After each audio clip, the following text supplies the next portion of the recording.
অজু করে তারেক রহমান সাহেবের নাম উচ্চারণ করতে বললেন বিএনপির একজন শীর্ষস্থানীয় নেতা জনাব বরকতুল্লাহ বুলু সাহেব। এই নামটি উচ্চারণ করতে হলে তারেক রহমানের অজু করে নামটি উচ্চারণ করবেন, কারণ স্বাধীনতার মহান ঘোষকের সুযোগ্য পুত্র বাংলাদেশের বৃহত্তম রাজনৈতিক দলের চেয়ারপারসন হচ্ছে শহীদ প্রেসিডেন্ট জিয়াউর তারেক রহমান। বাংলাদেশের ইতিহাসে এই প্রথম শুনতে হচ্ছে যে কোনো একজন নেতার নাম মুখে উচ্চারণ করতে হলে আপনাকে অজু করে তারপরে আসতে হবে। বাংলাদেশে যখন এই জননেতা জনাব তারেক রহমান সাহেব তার নেতাকর্মীদের উদ্দেশ্য করে প্রায়ই তার বক্তব্যে বলে থাকেন যে আমার নামের আগে কোনো টাইটেল লাগানোর প্রয়োজন নেই, জনাব, জননেতা কিংবা বিশ্বনেতা কিংবা আগামীর প্রধানমন্ত্রী, আগামীর প্রেসিডেন্ট, দেশনায়ক, এই শব্দগুলো লাগানোর জন্য পর্যন্ত যেই নেতা নিষেধ করছেন সেই নেতার নাম নিতে হলে অজু করে তারপরে আপনাকে নিতে হবে। এটা আমার কাছে মনে হচ্ছে নেতার চরিত্রের সাথে সরাসরি ফলোয়ারদের চরিত্রের আকাশ পাতাল পার্থক্য বলেই মনে হচ্ছে। বাংলাদেশে এই পামের রাজনীতি বিগত 16 বছর আমরা দেখিনি বিএনপির কোনো নেতাকর্মীকে, বিএনপির কোনো সিনিয়র নেতাদের জন্য এই ধরনের সুন্দর কোনো মন্তব্য যেগুলো সমাজের মানুষের কাছে প্রশ্নবিদ্ধ হয়। কিন্তু এখন তাহলে কেন করছেন? এটাই হচ্ছে মতবিরোধের জায়গা আমার সাথে, সাধারণ অন্য যে কোনো দলচাটা নেতার সাথে। কেন এটা করছেন? তারা মনে করছেন ক্ষমতার খুব কাছাকাছি চলে যেহেতু এসেছি, এখন আমি যদি দলের সর্বোচ্চ নীতি নির্ধারণী ফোরামে যারা আছে তাদেরকে যে কোনো ভাষা প্রয়োগ করে খুব কাছে টানতে পারি, তাহলেই তো আমার জীবনের সবচাইতে বড় সফলতা। এখন এই কাছে টানতে গিয়েই যে বাংলাদেশের শেখ হাসিনাকে 16 বছর পরে হলেও পালিয়ে যেতে হয়েছে শুধু কিছু দলচাটা নেতাদের কারণে, যারা তাকে ভুলভাল বুঝিয়ে 24 ঘন্টা তাহাজ্জুদের নেত্রী ডেকে, তারপরে মদিনার সনদে রাষ্ট্র চালানোর নেত্রী ডেকে সংসদে পর্যন্ত তার সামনে বসে বিভিন্ন ধরনের বাজে মন্তব্য করে তাকে আসমানে উঠিয়ে রেখেছিলেন। এই 5ই আগস্টের পরে কিন্তু তাদের কারো আর খোঁজ নেই। স্বয়ং শেখ হাসিনা যখন পালিয়েছেন তার সকল নেতাকর্মী সবাই কিন্তু গর্তের ভিতরে লুকিয়ে পড়েছে। এমনকি যারা তাকে তাহাজ্জুদের নেত্রী বলতো তারাই এখন অনেকে জেলে বসে শেখ হাসিনার সমালোচনা করছেন, অনেকে জেলের বাহিরে বসে এখন নিজেরা দৈনন্দিন নিজেদের সেই সকল ভুলের কথা নিজেরাই স্বীকার করছেন। আজকে জননেতা জনাব তারেক রহমান, দেশনেত্রী বেগম খালেদা জিয়া যে দৃষ্টিকোণ থেকে বাংলাদেশকে দেখতে চায়, আমার কাছে মনে হচ্ছে আমাদের অনেকেই সেই দৃষ্টিভঙ্গির বাহিরে গিয়ে সম্পূর্ণ উল্টো পাল্টো জায়গায় কাজ করছি। আমরা তো এও শুনেছি, জান্নাতের কথা শুনেছি, তারপরে আমরা এও শুনেছি শহীদ জিয়ার নামের সাথে জান্নাতকে মিলিয়ে তারপরে বিতর্কিত মন্তব্য করতে। আমরা এও শুনেছি আজকের তারেক রহমান নামের সাথে যদি আপনি নিতে চান তাহলে আপনাকে অজু করে তারপরে নিতে হবে। তো অজু তো এখন আমার নাই, আমার দলের নেতাকর্মীর নামাজে রক্ত ছাড়া কারো অজু নাই। তারা কি তারেক রহমান সাহেবের নাম উচ্চারণ করবে না? তারা কি তারেক রহমান সাহেবকে সাক্ষাৎ করবে না? আপনি বলতে পারেন যে আজকের তারেক রহমান সাহেবের যে ত্যাগ, তার যে ভালোবাসা, তার যে দেশপ্রেম, তার যে কন্ট্রিবিউশন, এই কন্ট্রিবিউশনকে আমাদের স্বীকৃতি দেওয়া অবশ্যই উচিত। এটাকে যারা স্বীকৃতি দেবে না তারা রাজনৈতিক অঙ্গনের, আমি মনে করি, সংকীর্ণতার পরিচয় বহন করে। আমার বক্তব্যের ধরন তো হতেই পারে, কিন্তু এই দলটাকে কেন, কারা, কি কারণে হঠাৎ করে এতটা বিতর্কের মধ্যে ফেলে দিতে হবে আমার কাছে বুঝে আসে না।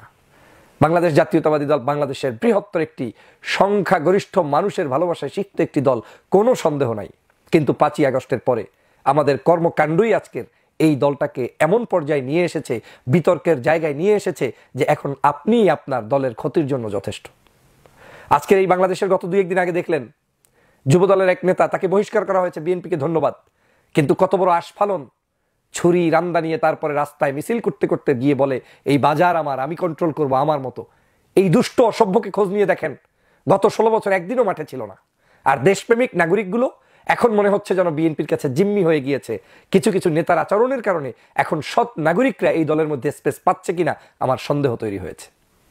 আজকের নিশ্চয়ই আমাদের জননেতা জনাব বরকতুল্লাহ বুলু সাহেব একজন সজ্জন, খুব ভালো মানের রাজনীতিবিদ, আমার তার ব্যক্তিগত রাজনীতি নিয়ে কোনো প্রশ্ন নাই।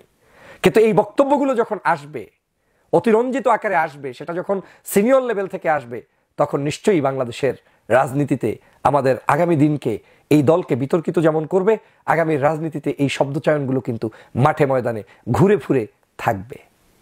আমাদের দলের মধ্যে কয়েকজন তো আমার কাছে মনে হচ্ছে যে এমনভাবে নেমে পড়েছে এই দলটাকে ধ্বংসের জন্য। তার মধ্যে অন্যতম ওই যে কি বলে, চাঁপাইনবাবগঞ্জের একজন এমপি হারুন সাহেব, তারপরে আরেকজন হচ্ছে চেয়ারপারসনের উপদেষ্টা হিসেবে কাজ করছেন সম্ভবত পটল সাহেব, তিনি মন্তব্য করছেন বিভিন্ন ধরনের সমন্বয়কদেরকে নিয়ে, ইসলাম নিয়ে, ধর্ম নিয়ে, মাহফিল নিয়ে, যুদ্ধপ্রাদী নিয়ে, ইস্যুর পরে ইস্যু যে ইস্যুর সাথে আদৌ তারেক রহমান কিংবা খালেদা জিয়ার ব্যক্তিগত মতামতের সাথে মনে হয় কোনো সম্পর্ক আছে বলে আমার মনে হচ্ছে না। কিন্তু এই মন্তব্যগুলোই আজকের এই দলটাকে চরমভাবে ক্ষতিগ্রস্ত করবে, এই দলটাকে ধ্বংস করবে, এই দলটাকে শেষ করে দিবে, এবং কিছু লোকের উদ্দেশ্যই হচ্ছে মনে হয় এই বিএনপিকে সামহাও শেষ করে দেয়া। এখন আমার এই কথা তার ভালো লাগবে যে বিএনপির উত্তর সমৃদ্ধ কামনা করে, যে বিএনপির কল্যাণ কামনা করে। আমার এই বক্তব্যগুলো তার খারাপ লাগবে, শরীরের মধ্যে জ্বলবে যে ব্যক্তি সত্যিই বিএনপির ধ্বংস চায়। কারণ সেই লোক বিএনপিকে শহীদ জিয়ার দৃষ্টিতে দেখে না, সেই লোক বিএনপিকে তারেক রহমানের দৃষ্টিতে কিংবা খালেদা জিয়ার দৃষ্টিতে দেখে না। আমি তো মনে করি বাংলাদেশে তাদের দৃষ্টিতে যদি বিএনপিটাকে দেখা যেত, তাহলে আজ বিএনপি এখনো সর্বোচ্চ জনপ্রিয়তার শীর্ষে অবস্থান করত। বিএনপির এই সন্ত্রাস, চাঁদাবাজ, দুর্নীতি, দুষ্কৃতি দলের পথ পেয়ে মারামারি করে আপনি বাংলাদেশের আগামী দিনের কোনো মানুষের ভালোবাসা পেতে পারবেন না।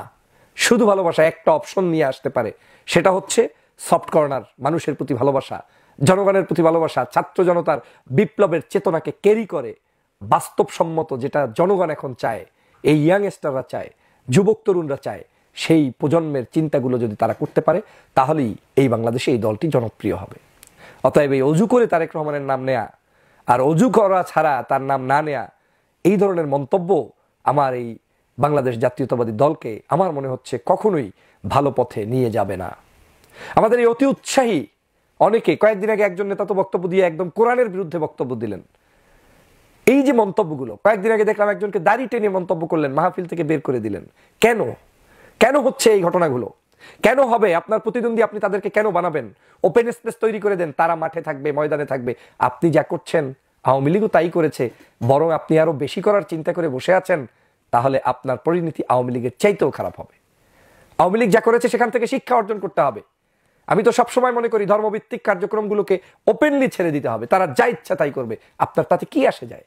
জনগণ দেখবে, জনগণ বিচার করবে আপনি ভালো কিংবা মন্দ। কিন্তু আপনি যত বেশি পরিমাণ তাদেরকে প্রতিদ্বন্দ্বী বানিয়ে আপনার এই দলটাকে ক্ষতিগ্রস্ত করা ছাড়া কোনো কল্যাণ কিছুই করতে পারবেন না। এদেশের ধর্মপ্রাণ মানুষরা এগুলো পছন্দ করে না। অতএব আমাদের এই শব্দচয়নের ক্ষেত্রে বাংলাদেশের আগামীর রাজনীতিতে আরো সতর্কতা থাকা উচিত। এজন্যই এই দলের প্রধান নিজের নামের আগেই জননেতা চায় না, যুবনেতা চায় না, তারুণ্যের অহংকার চায় না, তার নামের আগে আমি আবার অজু করা ছাড়া তার নাম নেওয়া যাবে না, এই বক্তব্যই তো আমার জন্য মস্ত বড় ভুল।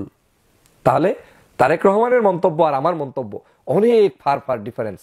আসুন এই জায়গাগুলোতে আরো সতর্ক অবস্থান গ্রহণ করি এবং পজিটিভ সমালোচনাগুলো এই দলের নেতৃবৃন্দ গ্রহণ করবেন, সেটাই প্রত্যাশা করি। করবেন না, ক্ষতি আমার না, ক্ষতি আপনার হবে।